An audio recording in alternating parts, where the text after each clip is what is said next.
And then my phone. Okay. All right. I think we can get started. We've got a fairly good group here.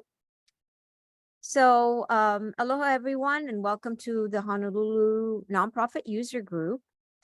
And today's guest is Mark Good, who is an AI specialist, and he's going to talk to us about all things AI and what's going on in the Salesforce world with AI, and also a program that he started to teach people how to use AI, specifically in the Salesforce ecosystem, especially when we're needing help with admin duties and things like that. So, Mark, let's start out with you telling us a little bit about your backstory. How did you get started in Salesforce, and how did you eventually move over into this interesting world of AI that we're trying to navigate right now? Yeah, it's a fun story, and I never imagined that it would evolve to what it is today. I feel like 2023 is the year of AI and Salesforce, and well, Salesforce says this, right? But really, they've launched a decade-long journey of infusing AI into the org, and so I could not have predicted what came. But back in 2015, 16, I was around the time that I started learning Salesforce. I ended up being an admin. Brought Salesforce to my organization at the time as a greenfield implementation. I had to fight for that, but I saw the value in it. So then I just started gaining all my Salesforce skills that way. And around the same time, I first started learning about these neural nets and what they're capable of doing. And this is way before GPT. So GPT didn't exist yet as a concept. So I followed the story, and I was totally geeked out on AI for a long time. And then everything sort of ballooned 2019, 2020, 21, and then 22. Late 22 is when OpenAI announced their Chat GPT. And that was like the moment of, aha, wow, they just enabled so many people who had never touched any sort of AI before, not the way we know it today, generative AI, to just access it and engage with it and use it and test it and try it for different things. And so they really unlocked, OpenAI did, the doors to where we are today, and especially where Salesforce is today. They set the standard. So for me, my background was watching it grow, reading white papers, understanding neural nets, understanding the GPT, that generative pre-trained transformer that got developed and evolved. And I'm sort of I always try to be a thought leader. So I think forward. I think, okay, what's coming in the next 5-10 years? And so in 2022, I started to see this sort of storyline develop on the capabilities of generative AI and what it might be doing in the future in all these different industries. Of course, Salesforce was one of those, and that's where my experience was. So I started to see this niche window into an opportunity. So that's why AI Force was born. And then once, so a little more time went on, and then I thought, well, it looks like training is going to be super important and key to help people get sort of onboarded into using AI. Because right now it's still in the earlier stages of end user usability. It's still challenging. And so that's where AI Force training came along. And I'm super stoked because not only has AI Force training been a phenomenal way to help everybody get educated in the Salesforce ecosystem on AI and start onboarding everyone to the skill set, it is ballooning into an incredible journey for me and for all the AI Force followers. So yeah, I'll stop there. It's been fun to say the least. So I imagine you'll tell us a little bit about AI Force. And then, the other thing too, that I've been following AI very close. I've been actually following AI for many years. And I'm just amazed at what a blow up has happened ever since OpenAI started launching Chat GPT. I know that Mark Benioff is like 200% invested now in AI. And just the other day, I saw a post about how they're launching a prompt studio Mm-hmm. product. Do you know anything about that, or have you dabbled, or do you know like any? I just read a little bit about it, but I don't know yet enough about it. Yeah, no. It's really good. Yeah, they announced, I think that was during the London World Tour stop. They Right. announced the Prompt Studio and they did a nice little demo. I'll say that it looks like they're on the very early stages of delivering something like that, but they are spot on. Prompting, prompt engineering, and learning the ability to use the right prompts to get the right results is a core function for learning how to utilize AI. And we see that with ChatGPT. So you prompt, that's what we call it when you go to ChatGPT and you try to get the solutions you're looking for. And then we're going to do the same inside Salesforce as well. Salesforce knows this, so they are developing what looks like a pretty decent way to allow users to create prompts, store prompts, save prompts, use those prompts in different areas within Salesforce. We've got all these different objects that we work with, so why not allow us to bring our prompts from object to object and use them in different areas? So I think the Prompt Studio is a really great development overall. I think, again, we all know it's really challenging to use ChatGPT in a way that's really really drills down and gives us exactly what we want. So it's going to be the same challenge in Salesforce. So I think prompt engineering as a skill is going to be key for Salesforce professionals. I think administrators, developers, we're all going to need it in some form or another. We're all going to be using it. So, and I think rolling out a prompt studio makes a lot of sense. And it just tells us again, prompt engineering is here to stay. It's not a fad. It's not one of these things that's like, oh, we're just teaching you how to go to ChatGPT and ask questions. No, the questions you ask or the statements you make or the information you feed it changes the results. And the results are what give you the value when you're working inside the org. Yeah. Do you imagine then, so the period right before AI, it was all about flow, right? That we had to learn flow and that everything else was going to go away.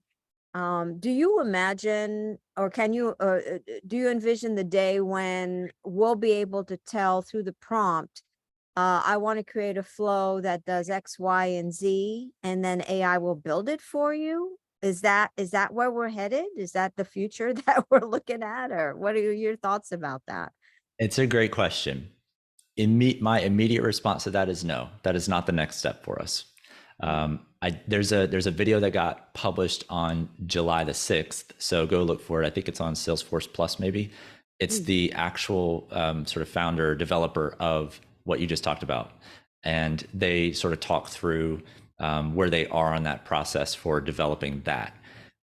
Funny enough, a few weeks ago, we at AI Force Training just launched something that we're calling Flow GPT as well. So actually, it's the same name, but it's a little bit different. And actually, I have a demo here I'm going to show you in just a sec. But this is like to me, this blows me away. So I'm really excited to share it. But Flow GPT, and I'll start here. You learned flows. So you've been transitioning from workflow rules and then a process builder and then it flows. And it's like, oh my gosh, when is this going to end? And we can stick with one system.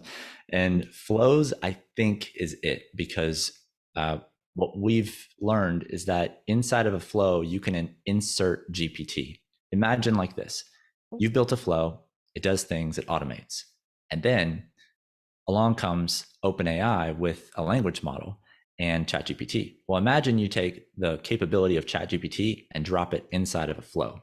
We're calling that Flow GPT. And at first it won't make sense. At first it will be like, well, I don't understand how to use this. But imagine like 10xing the value of the flows that you've either already built, because now you can inject GPT into it and do more things that you couldn't do before, or you're starting to address new business cases that you couldn't address before, but are now capable of being dropped into Flow and automated using OpenAI and GPT technology. So that's Flow GPT. So I am stoked about flows. I don't think it's what you described and what's being talked about by Salesforce isn't going to be the next big thing with flows. Flow GPT is going to be the next big thing with flows. And I've got just a really quick demo that I'm going to share with you. Yeah. Oh, sorry. Let me see if I think I have to make you co-host. There we go. Okay. You should be able to share now. Hopefully we can control hallucinations in Flow. That's the biggest thing. Yeah. Yes. You will not be able to control hallucinations. That is baked into how GPT works. But what you can do is work on your prompts to lower the probability of hallucination as much as possible. And in the beginning, what you'll do is you'll be building flows with GPT, and then As you do, you'll be monitoring the results of the responses. Humans will. So we won't just act on it immediately. You'll monitor the results. And then once you're, say, I don't know, 95% happy with the responses that are coming out of the prompts that you've built inside of Flow GPT, then you'll flip the switch and allow the flow to just tackle the challenge, and you don't have the human intervention. And that is what leads to what I call the real future of Flow GPT, which is autonomous bots. But I'm going to pause there because that's way too far advanced for this call. But I just want to share sort of like my vision, the timeline of how this shakes out, and where we need to position ourselves as Salesforce professionals to take advantage of the AI wave revolution. Awesome. Yeah, go for it. Okay, let's see what we can do here. Okay, imagine, and it will be easy for you because most orgs are set up this way. Imagine you have cases set up and customers are, let's say for this example, doing an email to case. And so an email comes through, the case gets automatically created, which is awesome already. We already have that functionality. But then on the right side here, you're going to see where I have my case details.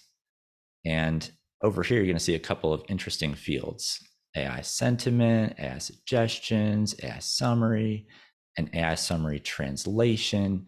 So for this business case in this particular org, the client has employees who have different native languages around the globe.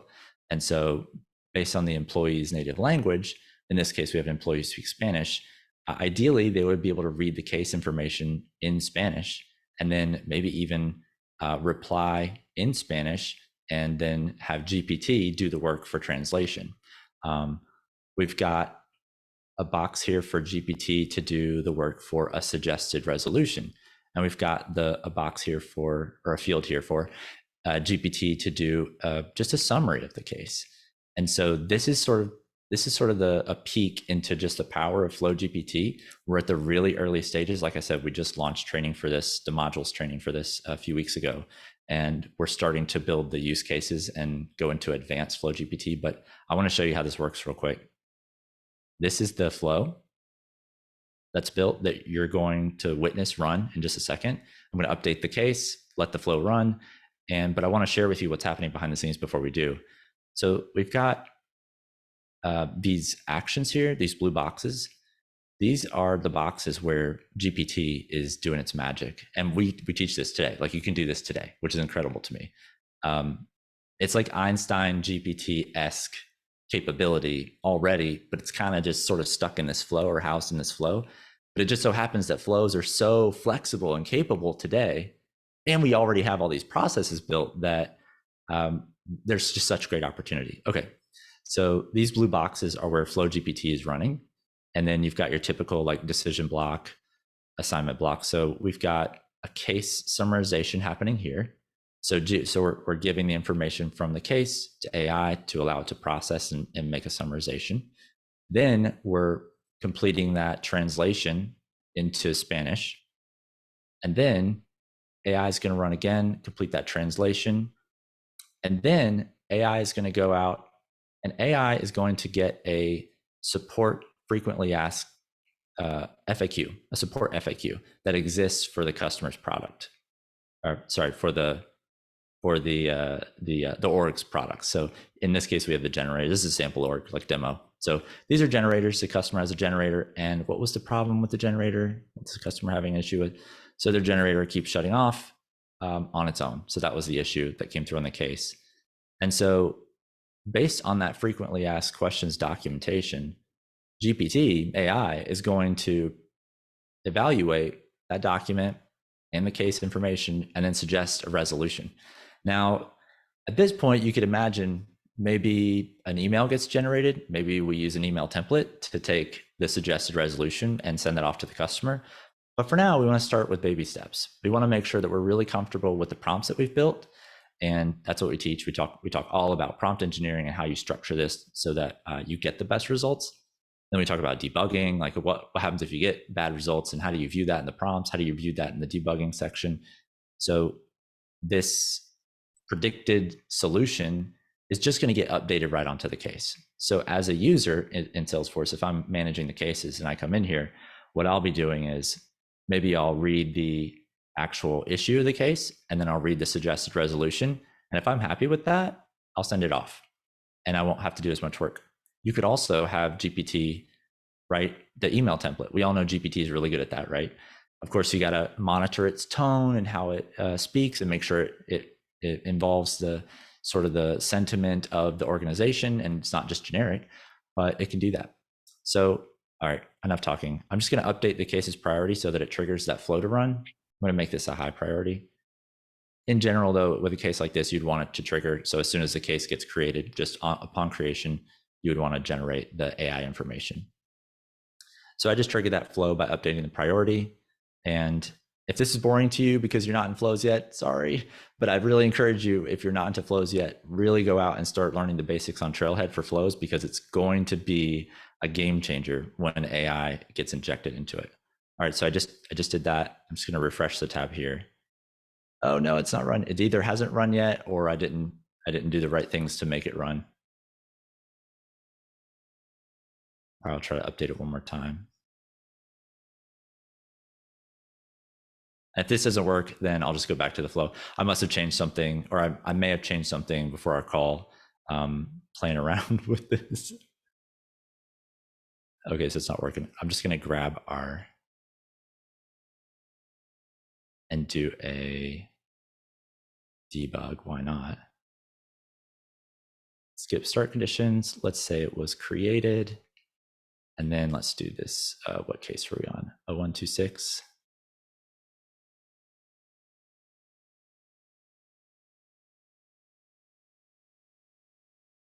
Oh, it looks like we're stopping here for some reason.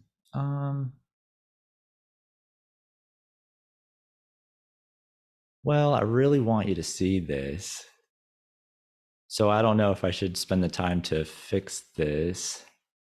I guess I could just say, outcome order. Let's cancel that. And let's say this is a no.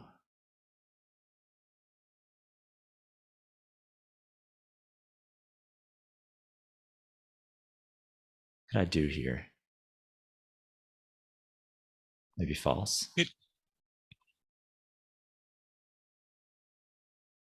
Let's try it. Why not? If this doesn't work, no worries. What I'll do is I'll record a demo video for you after the call, and then I'll just shoot it to you so you can share it with the team. Let's save as, and let's just try to make it work. Well, it's kind of fun watching you debug anyway.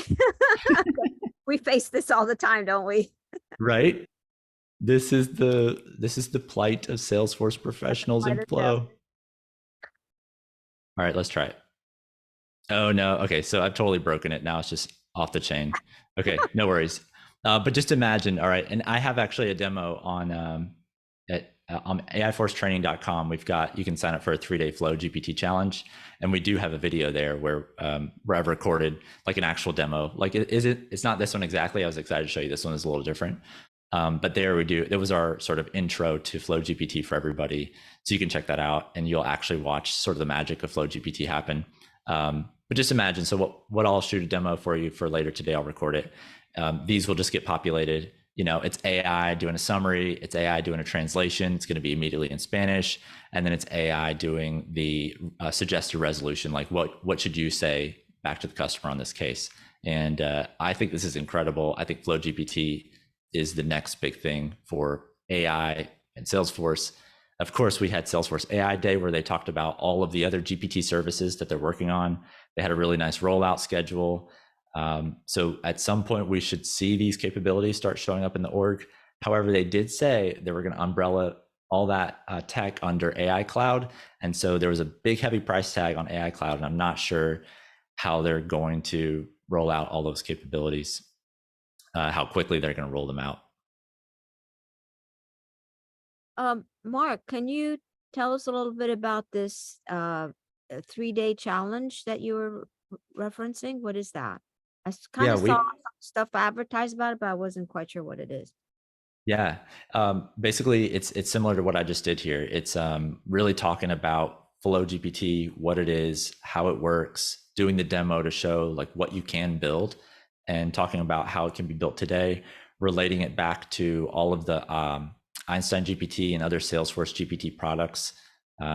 In the challenge, we include just like links to other resources and information, and then at the end of it all, we talk about GPT specialists. So GPT specialists it's the designation that we've created, the title for those who are responsible for AI within the org. So this is anyone who is wanting to level up their skills, become sort of the master of AI within the org, and deploying things like Flow GPT, and then whatever else gets developed and deployed either by Salesforce or by us or by third-party app vendors. GPT specialist is going to be the designation that recruiters and consultancies and employers are going to be looking for in the long run to know who has AI skills versus who doesn't. It'll be the separator. So the challenge is it something that is like a specific period of time, or is it on demand, or when we can do it, or how does that work? Yeah, the training, I'll show you. I've got it pulled up here. The training is structured. Yeah, let's see. Oh, is it in your GPT specialist? Because I signed up for that. Is that in the? I didn't take a look. It's in the GPT specialist training module. Yep. The GPT specialist track is this. It's what I'm showing you here. It's Okay. we've got two sort of major sections within the training, and it's all recorded videos of me, just really taking you through all of the different scenarios to train you up to be sort of like the best possible Salesforce end user of GPT tools like ChatGPT and AI Force GPT, which is our GPT engine. I kind of quickly flashed to that over here, and then.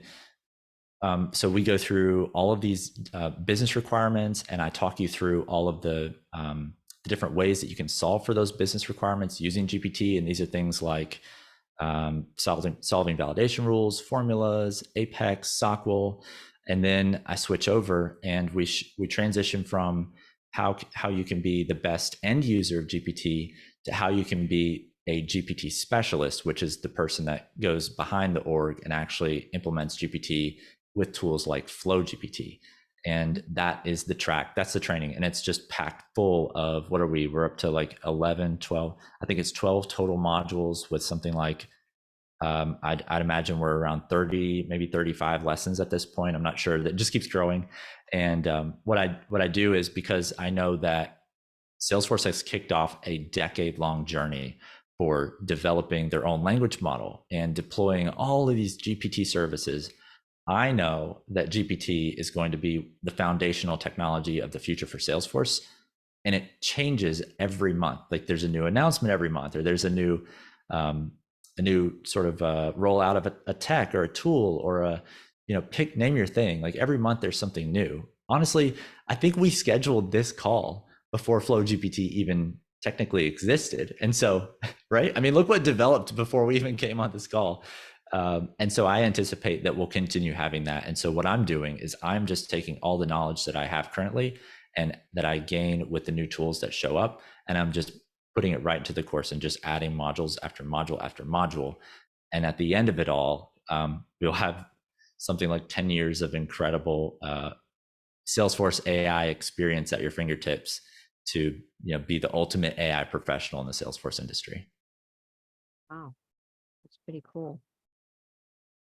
There was a question about when you were showing the flow, John was asking, so are you writing Apex to make API calls to ChatGPT?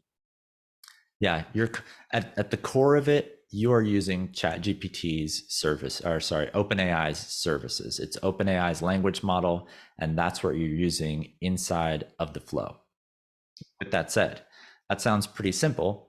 However, there are all these ancillary things that happen when you take that journey down the path of doing that call to OpenAI inside the flow.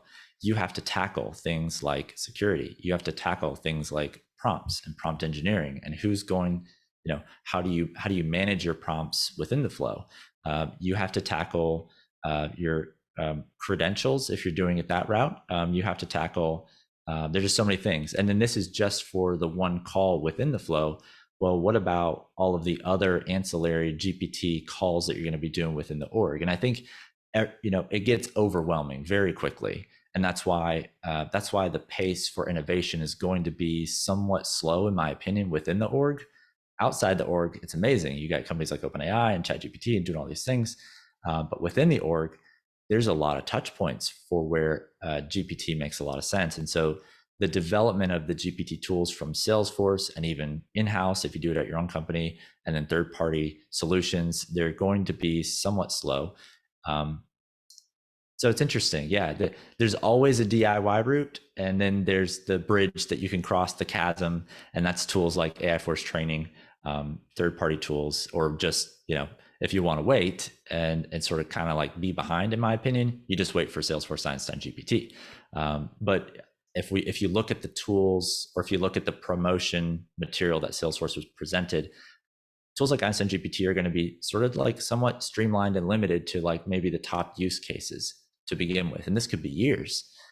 So if you could build with GPT today, I would say if you want a career in AI in Salesforce, this is the kind of track that you're going to want to go on. At a minimum, I just started a news channel on YouTube. So if you find AI Force training on YouTube, at a minimum, I'm producing sort of like content each week now where I break down the latest AI news. And so you can keep up with the latest AI news specific to Salesforce. And then you can, for your organization, sort of be like the go-to knowledge person for AI in your org. Do you happen to have that link handy? Oh, yeah. It's giving me, when I put in AI Force, it's giving me all of this government Air Force stuff. Air Force. Yeah, we're competing with Air Force. It's AI Force training. If you go to AI Force training, you'll find us right away. But I'm going to go ahead and get you a link for the chat, just so everyone has it. Training. Okay. No, it's still giving me all of. Give me a second. I'll just share it. It's all the Air Force stuff. There's a lot of Air Force out there. Yep. Yeah, I'll drop that in the chat. Yeah, I'm following all of the news. So Salesforce publishes some news on their AI blog. There's a gentleman named Silvio. He is their chief scientist, and he is feverishly working on their own internal language model. Because just like the question was asked in the chat, are we doing a call to OpenAI? Yes, that's right. But eventually, Salesforce doesn't want to rely on a third-party OpenAI, because the ultimate trust is no trust. You don't want to have to trust a third party with your customer data if you don't have to. And so between the trust layer and Silvio feverishly working on their own language model internally, at some point, Salesforce is going to be able to announce that customers can utilize Salesforce's AI, and that's called XGen 7B. And right now, that's the name. Eventually, they'll change the name to something we can all use. And so, yeah, I talk about that during the news segment. Yeah, I've got the channel here. I guess I could just share it. You say you have a newsletter? It's not a newsletter, it's videos. So it's videos on YouTube. That's the news. It's AI. Let's see, AI Force training. It's AI news for Salesforce. So we just started that. I'll share, actually, I can just share this link here. There's another question. If my org doesn't purchase Einstein AI or generative AI, how can I get experience using Flow GPT? Does the AI Force training require any specific SFDC product to learn or practice? Ooh, that's a really good question. If you don't get AI Cloud and Einstein GPT, which nobody in the general available public has it right now, then if you go through AI Force training, we provide the tools that you need to do Flow GPT today in your current org. It's a great question on org specific requirements. I would just say, I think it's available for all orgs. So really you just need your org and you need Flow skills, and you're there. We teach you everything else. Of course, the flow skills are available via Trailhead, so that's not something we're going to take a deep dive and spend a lot of time on. We're going to focus deep on the AI side. So yeah, and if that doesn't hold true, just let me know. We'll work it out. But I think that's I think anybody who goes through the training is going to have the tools that they need, the actual installable tools, and then your skills that you need to actually deploy GPT into your org today. I was curious to see what your take is on, well, this group's focus is on nonprofits. And my concern is that nonprofits are going to get left behind because the price tag is going to be so high that they, just especially the smaller to medium nonprofits just won't be able to afford it. I don't even know if the large ones, I have no idea what kind of pricing they have on this thing. But do you have any sense of, I'm not sure if you do deal with nonprofits at all, or have any sense of how AI is going to impact the ability for nonprofits to also benefit from this new technology? I think nonprofits are going to have no problem benefiting from the technology. The beautiful thing is that the core tech, which is GPT, exists outside of Salesforce. And so what's going to happen is everybody knows the value of GPT within the org.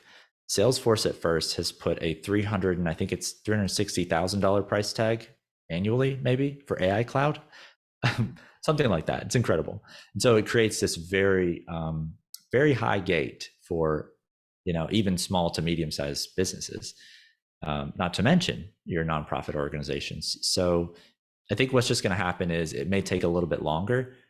And you're going to have to look outside of Salesforce themselves for the GPT solution. So companies like AI Force Training exist to help all markets and not $360,000 plus markets. So I think that's what's going to happen. There will be other third-party tools that show up. So, follow the news channel or just look out on your own for, announcements of GPT tooling. We have GPT Dreamin', which is August 7th through the 11th. That's something that I'm hosting. And that's what GPT Dreamin' is all about. So if you haven't signed up for that yet, you might want to. If you want to know about the current available tools for in-org use of GPT, so that you can be that AI Salesforce expert. So GPT Dreamin' is all about just bringing that information to the forefront and just sharing it with everybody. So that's August the 7th through the 11th, and that's gptdreamin.com. Still looking for this link for you. I don't know how to share my channel, apparently.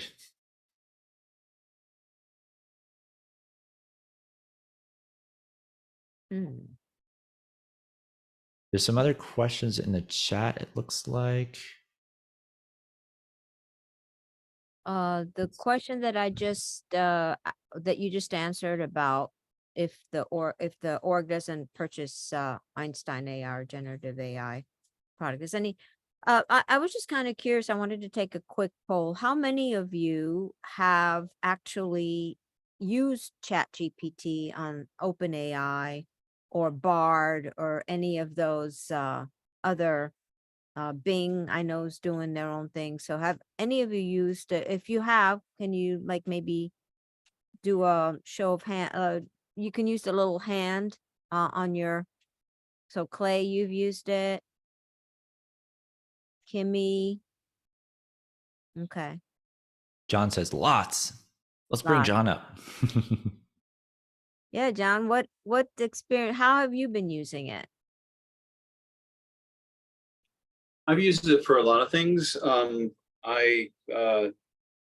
a lot of things. I was having some trouble at work. I needed to figure out whether some of our Salesforce users were still around. So I had to write a script that it would run in Python. Well, it was going to be a PowerShell script that calls on a Python script, and it would check the email address against the it would pull in the list and check it against the Active Directory. So I used ChatGPT to find, there was one little piece that I didn't have.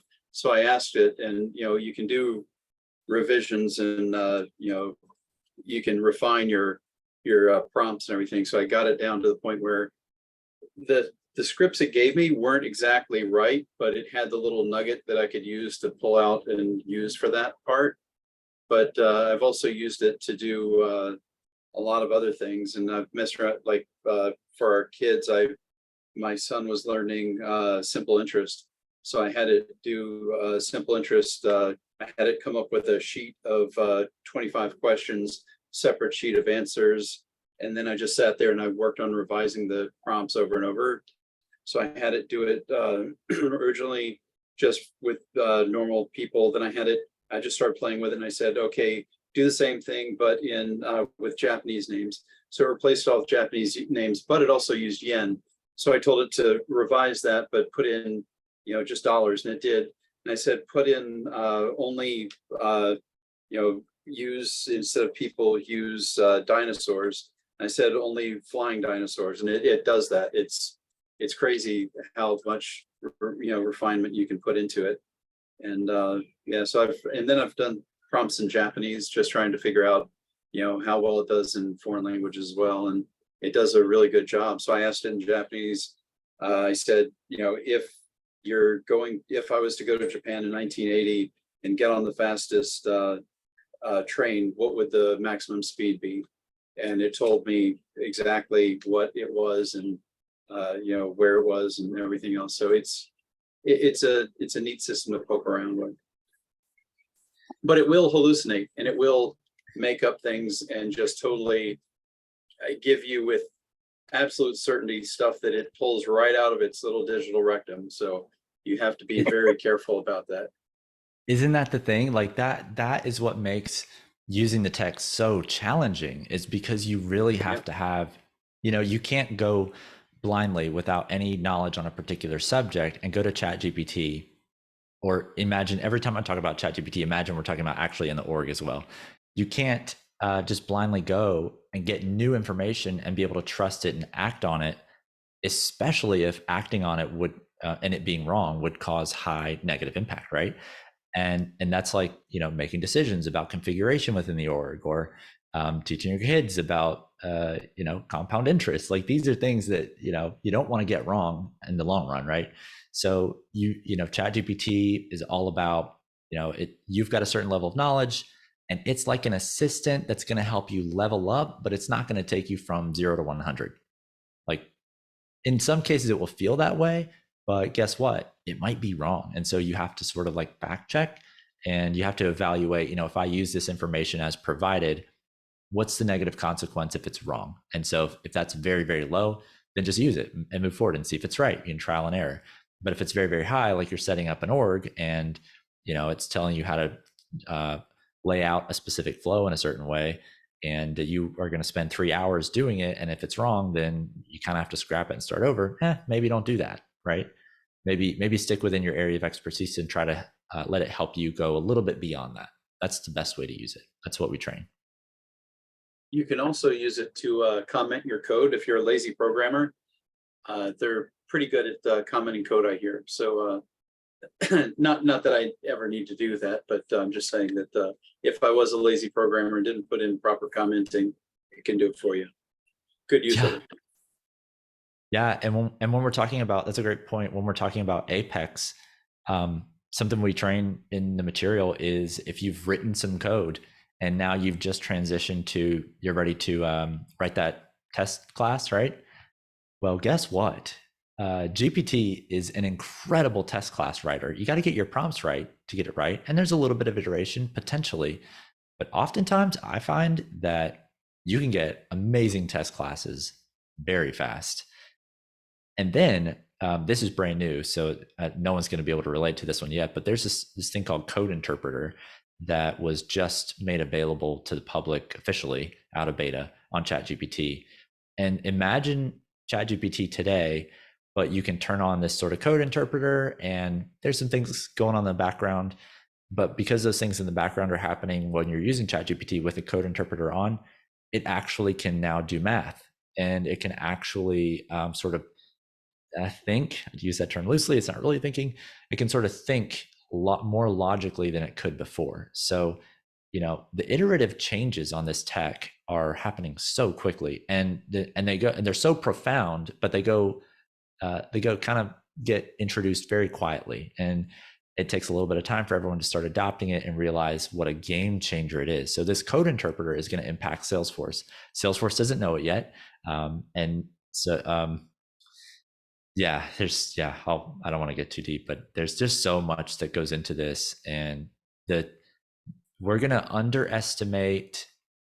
We're probably going to overestimate the value of this GPT within the next 6 to 12 months. We'll overestimate, like it's going to change the whole org. Not really, but we're going to severely underestimate the value of GPT along the 5 to 10 year timeline.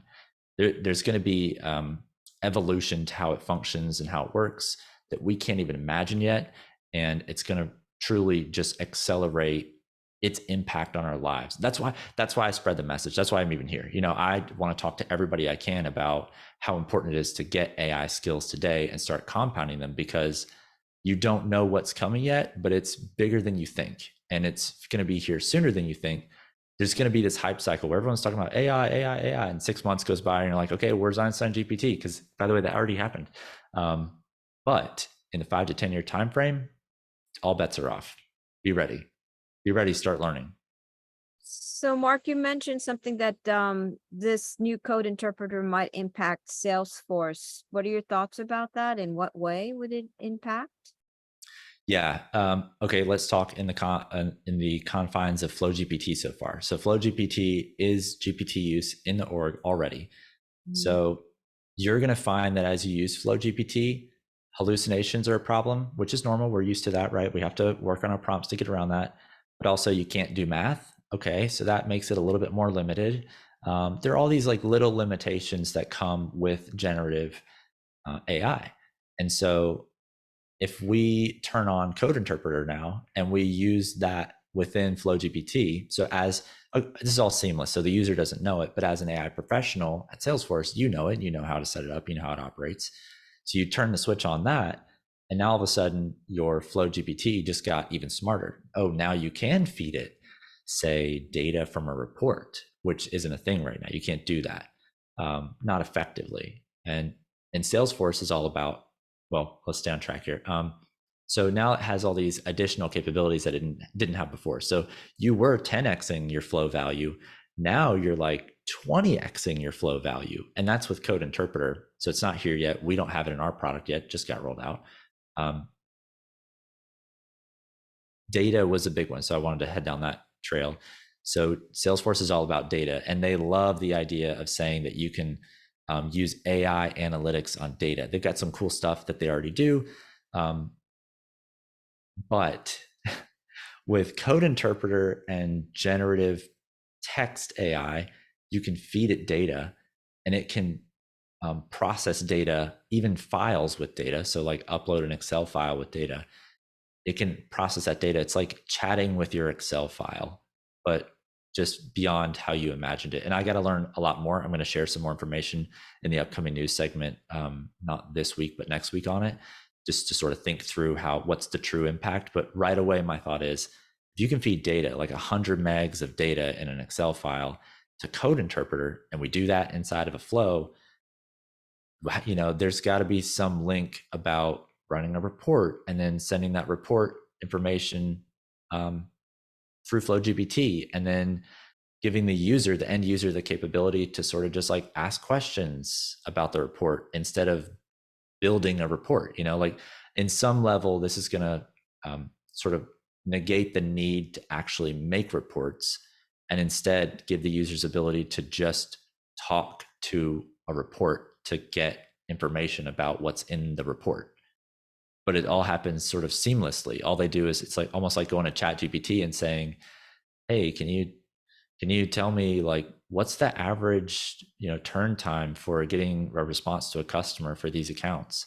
And then because the reports are linked correctly, that's the AI GPT Specialists for Salesforce. They get a response, and it goes through Code Interpreter, it goes through the AI language model, and it's going to look like magic. I mean, you can't even, I think you can't start to understand how this is going to look, but of course Salesforce will let you know, and I'll let you know, and it's coming, and it's going to be amazing. So one of the things that worries me about AI is that if you start to lose track of all the underlying code and the algorithms and all of that, some of it is they just talk about a black box, and it goes into a black box, and then people or the developers or people just don't know what it's doing anymore, because it's just layer upon layer. And like, how do you unravel the onion to get back to, what is the root code base that created this stuff, and then all the stuff got built on top of it. Is there anything that scares you about, like, where all of AI is going and how fast it's going, and the fact that it's beyond like the human capacity to keep up with it all? Is there anything that scares you, keeps you up at night? You know, that's interesting. I like that. Nothing keeps me up at night yet, but OpenAI just announced that they're hiring for a specialized team to help with AI alignment. And so this alignment talk sort of just started. And now alignment is nothing new. Alignment is, how do we get the AI to follow the rules to give us the outputs we're looking for? All right, here's the Apex code we want. Please give me Apex code that does this, blah, blah, blah. And then we craft a prompt, and then AI does its work, and then it spits out our code. And we're like, that's not quite right. So then we start doing things within our prompt to try to shake it up and try to lead it down certain paths so that it gives us what we're looking for, the best possible response, right? And that is sort of like a mini method of trying to align the AI so that it follows your rules to give you what you're looking for. So this is alignment, but imagine alignment on a much bigger scale. Now you're not trying to get a good response out of ChatGPT. Now you're OpenAI trying to actually train the AI to follow the rules, basically. And this is what scares me, is because they've got an AI, and there are a couple language models that are smarter than humans. Like it may not always get it right, and maybe it hallucinates and all the things, right? But at the end of the day, it has more data in its memory or in its neural net than you'll ever have in your brain. And that blows my mind. We already have something that's more intelligent than your average human. The moment that they figure out, and they've got a 4-year target on this, the moment that they figure out how to get this AI alignment correct, and it can start operating sort of on its own, following the guidelines that we humans have set for it, and they're trying to make sure they get that right before they roll something like that out. Now you've got what we've all like watched movies about and read books about and have just joked about for the longest time, like this AI that controls the humans. I don't know that we'll have AI that controls humans, but once you have an AI that you think is following your rules, making decisions in the org, making decisions or suggestions for your life, and we're really familiar with it, and we sort of like trust it, like we've gotten to the point where we know it spits out right answers really often, and we can just sort of go on with our lives and use it. Once we cross that bridge and the AI is sort of doing its thing, and we engage it and use it how we want, it's integrated everywhere. If the AI somehow, because the alignment of its decision making isn't quite right, it will make decisions behind the scenes, can make decisions behind the scenes that sort of shortcut and sort of can lead to results that we wouldn't expect, couldn't predict, and don't want. And here's a quick, okay, that's really high level. All right, but let's talk about the real, what that really means. So my son, he uses Duolingo, which is a really great language app. I love it too. He practices for 15 minutes every day, and he's 7. And his goal is to, learn language. That's the goal. But you set up these sort of guardrails along the way that try to help keep you on track, which is practice 15 minutes a day. And Duolingo says, you have a day streak. So if you do it every day, you kind of get these rewards and keep up with your day streak. These are little reward mechanisms to keep you on track so that you reach the ultimate goal of learning your language. So the alignment issue here is that he figured out in the app as a 7-year-old how to get his day streak without actually going through lessons and learning language. So he did this for a few days straight. And so as a parent, I showed up and realized, he's not actually doing the work. He's not going to learn a language. So I have an alignment issue with my little AI who's doing his work to try to learn things. And I've got to teach him, I got to change the guardrails, change the rules a little bit so that it helps to make sure he's staying on track and actually getting to the goal. That was a lot, but just know that, yeah, I see a path where this could become a problem. And there's going to be a lot of work and a lot of community effort behind making sure that we put all the guardrails in place so that when we insert this into our Flow GPT, it doesn't end up doing weird things that we wouldn't want the customer to receive or users to get when they're working in the org. And there's a lot to it. Yeah. Well, I'm a big, I guess, a student of behavior, behavior design and just general human behavior. And some of the things that worry me is that as humans, we tend to be lazy. And if we can kind of fork over all the hard work of, having to study to be a good admin and, learn Salesforce and just all the ins and outs, that we're going to rely very heavily on the AI thinking for us. And because, who doesn't want to just go to the beach instead of having to sit in front of a computer learning Salesforce all day? So, or even problem solving, like it used to be that Google was your best friend. Now it looks like AI is your best friend in terms of trying to problem solve. Like if you can't, your formula's not working. I know I've used it when my formula, I was trying to debug a formula and I forgot a stupid comma or parentheses or something. And, AI will point it out like that, save me like an hour of, having to do research. The thing that is scary to me, though, is that after a while, that becomes very normalized, where you start to rely on it as a crutch instead of using your own problem thinking skills, your critical thinking skills. Do you see that? Do you see that potentially being a problem for the professionals that are using AI as a tool? No, I don't. And it's only because we have so many technology revolutions in the past that we can look at and say to ourselves, the gameplay isn't to worry about humans losing the ability to do something. The gameplay is to worry about not adopting the tech when we know it's going to stick, because then we fall behind. Imagine your life if you took away your cell phone today and it's just turned off and you couldn't use it. We've all come to rely on mobile technology. We've all come to rely on internet technology. I mean, look at us using Salesforce. That couldn't exist before, and now it does. And what if we turned it off today? It would be a nightmare. And so AI is the same way. It's we need to get used to it. We need to understand it. We need to learn where it belongs in our life, learn it as a tool, and turn it on when it makes sense and turn it off when it makes sense. And same with our phones, right? Like we struggle with this with our phones. And so I think that's the play. That's how we need to think of AI in general, and generative AI specifically, all the different tools for image creation. How do we insert it in our life and make life better for us? Same with generative text AI. How do we insert it into our org and make our orgs better for it? Was there anything else that you wanted to show us, or maybe talk about some resources or where we could learn more? You know what? I would love to mention, I don't have the link. Maybe someone can grab it, because you guys are really great at grabbing the links for me and dropping those in the comments. But Salesforce at AI Day, they did announce some trails on AI on Salesforce's Trailhead platform.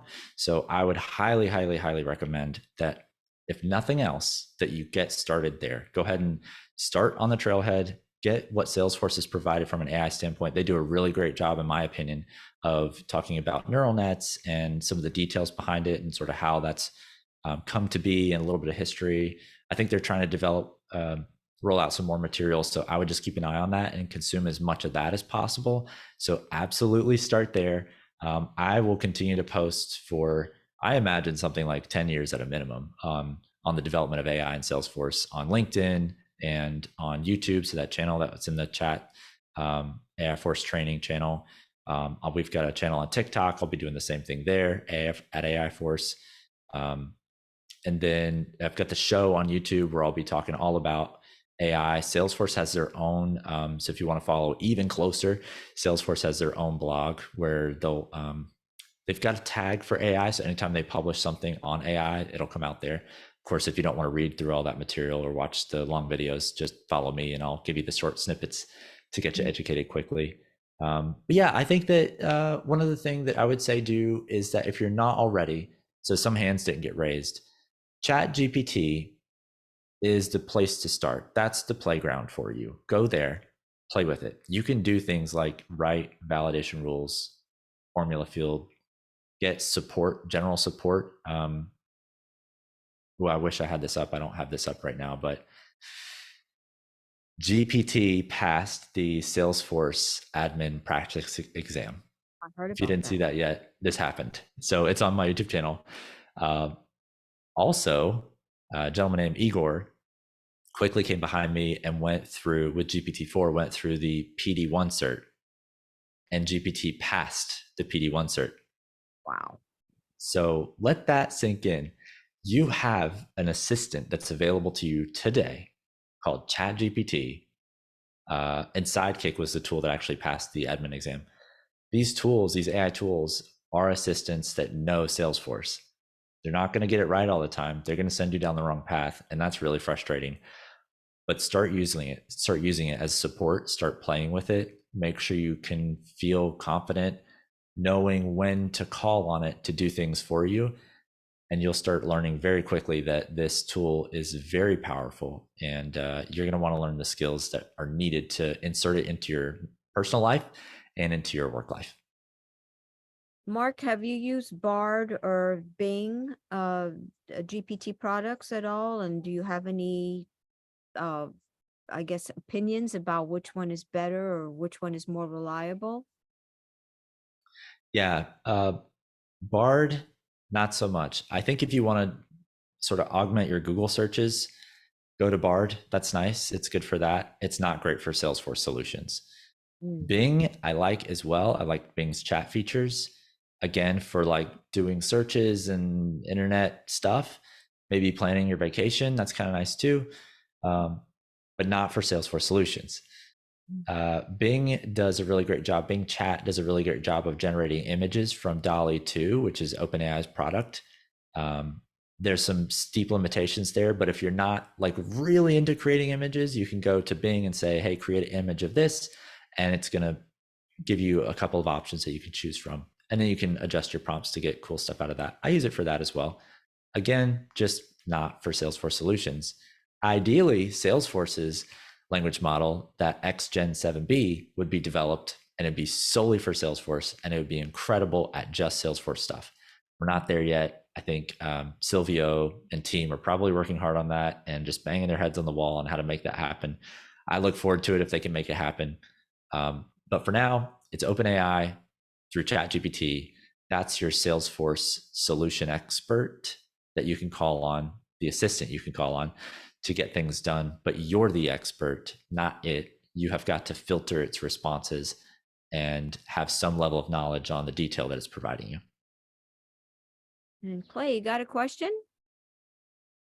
Yeah, thank you. It's gonna come out kind of lumpy. I was just curious, knowing what a Salesforce admin does, and what our like general tasks are. What is your opinion, like, if you start using ChatGPT, like phase one, like it'll help me with these problems. Phase two, it'll help me with these problems. Like as I get better, it'll help me with these problems. It seems like flow might be like the last phase from my guess. But what would you say is like the stages of the development as an admin with ChatGPT would be? Yeah, that's interesting. I haven't thought that through yet as far as a stage standpoint. But if I had to off the cuff talk about it, I would say stage one is to just ask it questions. Just go and randomly ask it a question you might have and just watch how it responds. That's stage one. It's like introduction. Stage two is probably, okay, now that you've asked it some questions and you understand how it responds, and you've gone through a chat a little bit, because a lot of people in the beginning, they'll ask a question, get a response, and then that's it. But the real value is once you continue a chat down the page on a specific topic, looking for specific solutions. So once you realize that that's how ChatGPT and AI works in that case, The next step is really like, okay, well, as I'm going throughout my daily workflow as a Salesforce admin, let's say, where do I hit a brick wall? Where do I feel like I'm struggling? Where do I feel like I'm spending a lot of time that I wish I weren't?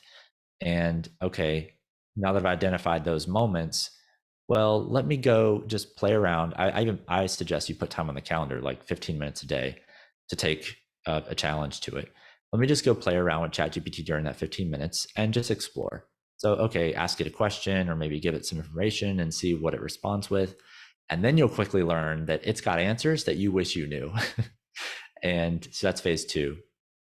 Phase 3 is realizing that prompts are really key. So the prompt that you send it to get information out of it, every word matters, and you've got to adjust your prompt style and the information in your prompt. And there's a whole field called prompt engineering, which is sort of what you want to learn in order to get the best responses the fastest with the least amount of work in your prompt, if that makes sense. So that's sort of like phase 3. Then once you've gone through all of that, you're getting really close to being what I call like an expert end user of a tool like ChatGPT, expert end user. Then, and then we can take you through that. We do that in our early modules. And then you switch over to, okay, what about in-org solutions? So now you've got it. Now you've got the language model down. You understand how it works, how it functions, how to prompt it. You understand what it's useful for, what it's not. You understand that you're going to get hallucinations and how do you tackle them. And there's all these other issues, by the way, that you don't know about, but now you know them. Now you know how to tackle them. What about using them in org or using the tech in org? And then that we start off with Flow GPT. That's the current big thing. And you start to learn all those skills that you learn on the front end to be an expert end user. You're now applying those to how do I prompt within the flow? Where does this go in the flow? What's the right business case to use this within a flow? What are the security concerns? What are the risks? What all can I do with the responses? And then, oh, by the way, nobody's using AI in their org yet. There's no Einstein GPT. So how do I approach my boss and talk to them about using this Flow GPT within the org? And then how do I explain to them how I'm magically creating responses to cases that come from the customer? And then being able to demonstrate, what you do. And I think that's a great play-by-play. I should write that down and turn that into a nice little chart. So that's a great question. But I think that's the storyline that develops here. And that's a long storyline, by the way. So you do have to start at some point and you have to start compounding those skills and move down that storyline path. Thank you so much for that explanation. It's really helpful. Yeah, good. Okay, thanks. That was a great question. I hope everybody benefited from it.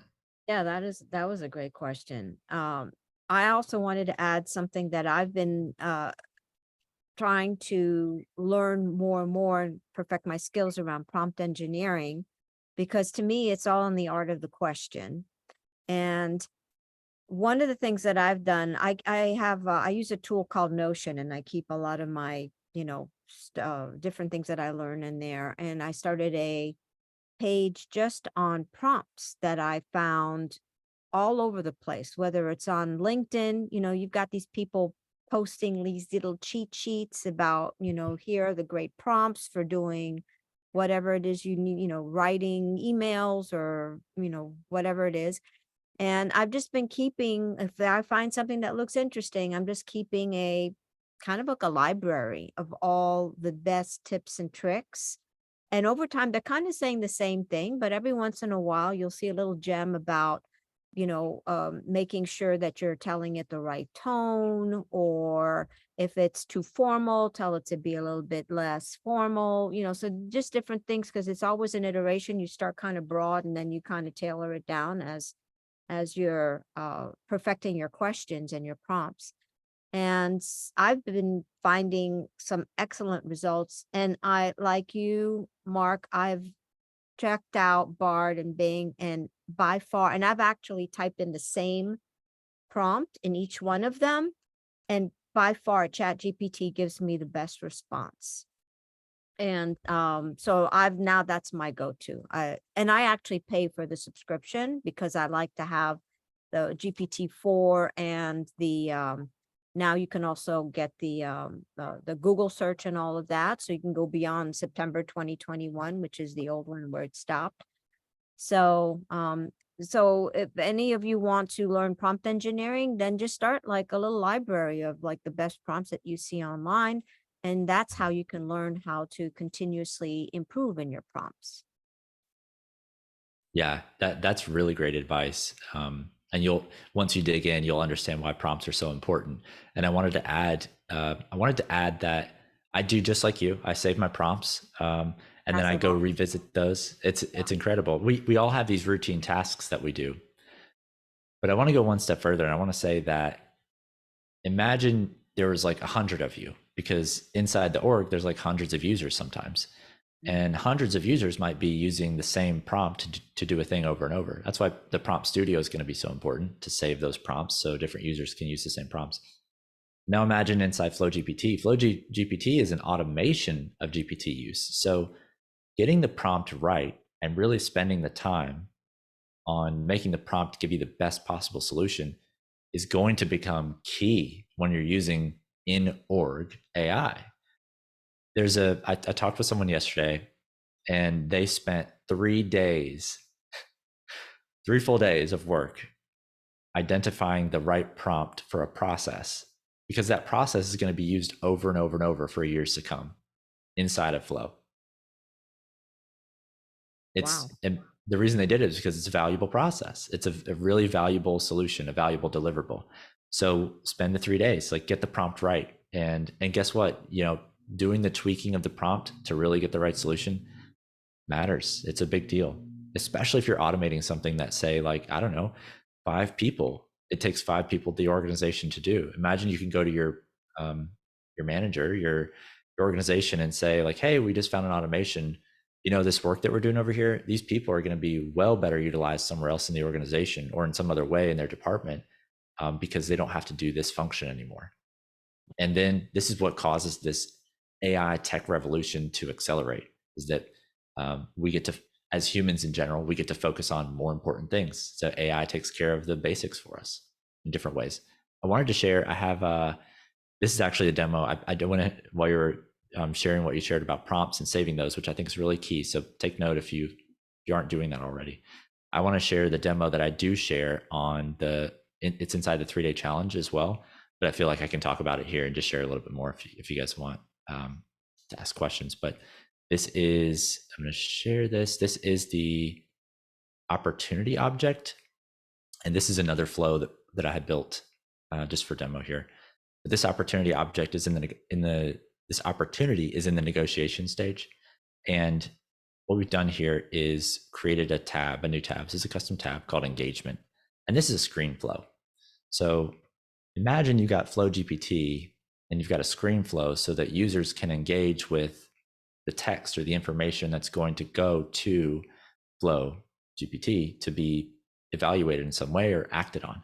So that's kind of what we have here. Now I don't have any information that I have to put in. All I have is what's next for this opportunity. And when I hit let's go, I'll flip back to that in a second so you can see what the response is. But take a look at this opportunity. It's for United Oil and Gas. It's a $270,000 opportunity. Should be closed soon. It's got a commission. It's in negotiation stage, 90% probability. But more importantly, this description, customer doesn't like the price, or the potential customer doesn't like the price. I think we can push them to pay, which doesn't sound like great language. Let's see what they're doing here. They're already a customer. Anyway, we're close to closing in on this one. Let's wait them out a week. By the way, the wait them out a week is not best practice for this company. So what you're going to find over here on this engagement for what's the next best step for this opportunity, AI has provided us some information on next best steps. And not only is AI looking at the information that was on the record and saying like, oh, this was the description, this is what someone suggested we do. The AI is also looking at that sort of, we talked about that FAQ earlier, or in this case, it's the best, it's the business process documentation. So like it's looking at the business process documentation inside of Flow GPT. By the way, you can set this up, and it is evaluating what's the typical rules that we have in the business process for this particular stage. And these are the results that it suggests that you follow in order for the proper closure of this particular stage in this opportunity. And when does it suggest it? Within the next week. And then what's the template for customer communication on this particular one? Oh, it's freezing up just a sec. Okay. Prospect name. So we got to adjust our prompts because everybody knows by now that if they get an email that says, I hope this email finds you well, that is ChatGPT talking to you, not a human.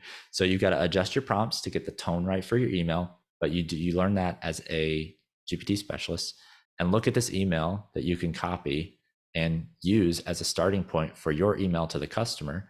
So this is not brand new. Like Salesforce is talking about this technology coming out, but it's here. Flow GPT, you can do something like this today in your org and deliver solutions. I just think it's incredible. Wow. And if it's too long, the email is too long, you can go back and tell it, well, take this email and chop it down to like 500 words or something or whatever, that's the other thing. That's right. That's prompt engineering. You can limit or attempt to limit as much as possible the number of words or characters within an email. Maybe your company likes to send really short emails to customers. Customers already expect like one-liners from your company because all your reps are really like fast, just get it out, let's go. Or maybe your reps are like really thorough and they go into a lot of detail, and you can through your prompt get this type of response, this type of email response customized for your org. Yeah, I think it's a big deal. Another question in the chat. Prompt engineering reminds me of learning the correct way to pronounce spells and wave your wand in the Harry Potter movies. Yes. Slight changes for big effects. I love that. That's a great analogy. Learning to perfect the skill to get the best results, because once you perfect it, all of a sudden, you're the magician with the wand, seemingly making magic happen. Yeah, I totally agree. Yeah, I love that. Another unintended consequence that I've kind of been seeing very slowly is that as I read more of the ChatGPT responses, I find that it helps me fine tune my own writing and my own thinking, because you have to be very precise and very clear when you're asking these questions to ChatGPT. And I'm mostly a business analyst when I'm working in the Salesforce ecosystem. I'm working very closely with clients and trying to translate what their business requirements are with the tech team. And I've noticed that I feel like my questions are getting sharper and more clear, and that I'm getting that training through this prompt engineering process. I don't know if you've noticed that, if that's something that you've noticed also. Yes, one of the first comments I not always, I typically get this comment when someone starts Air Force training. They come back and they say, oh my gosh, I'm in the first few modules and I already feel my mind shifting to how to prompt this thing. There really is a journey that you start going down.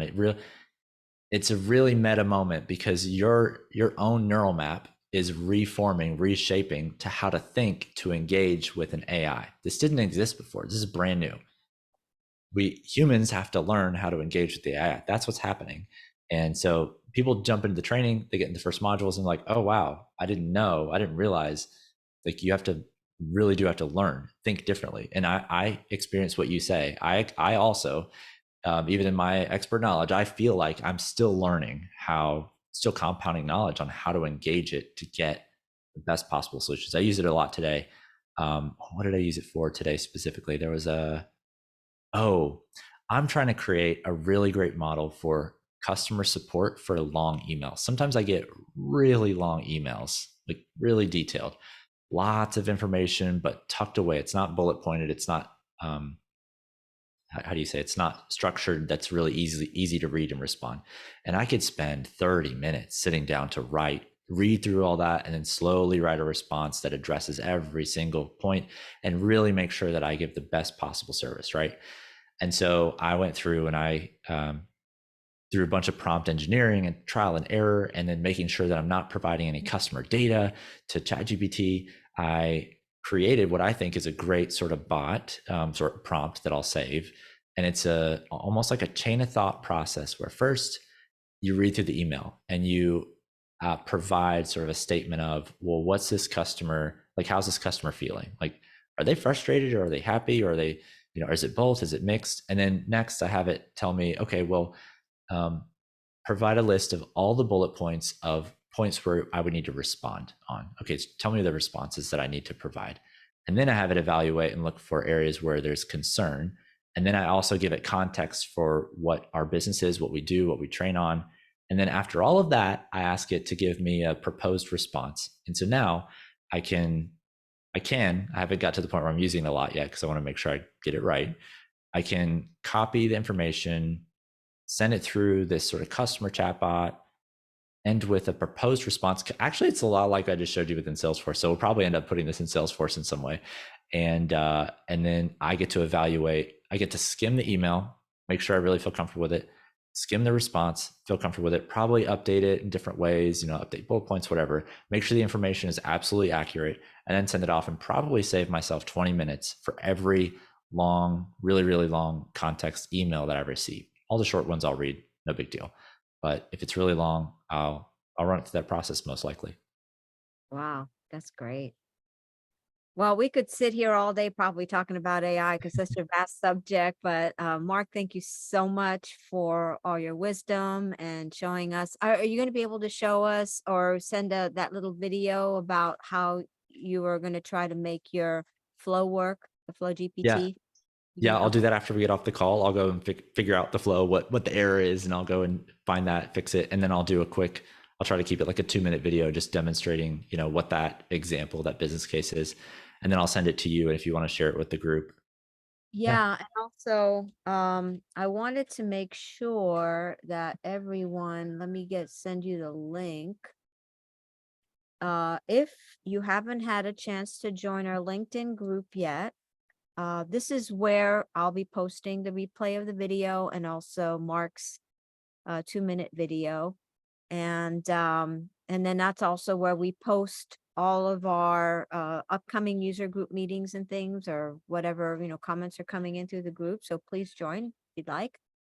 And Mark, thank you again for your time. And thank you everyone for spending your Saturday with us. And we will see you next time. Thank you. Thanks for having me. Thank you, everyone. Aloha. Aloha. Thanks, everybody. Bye.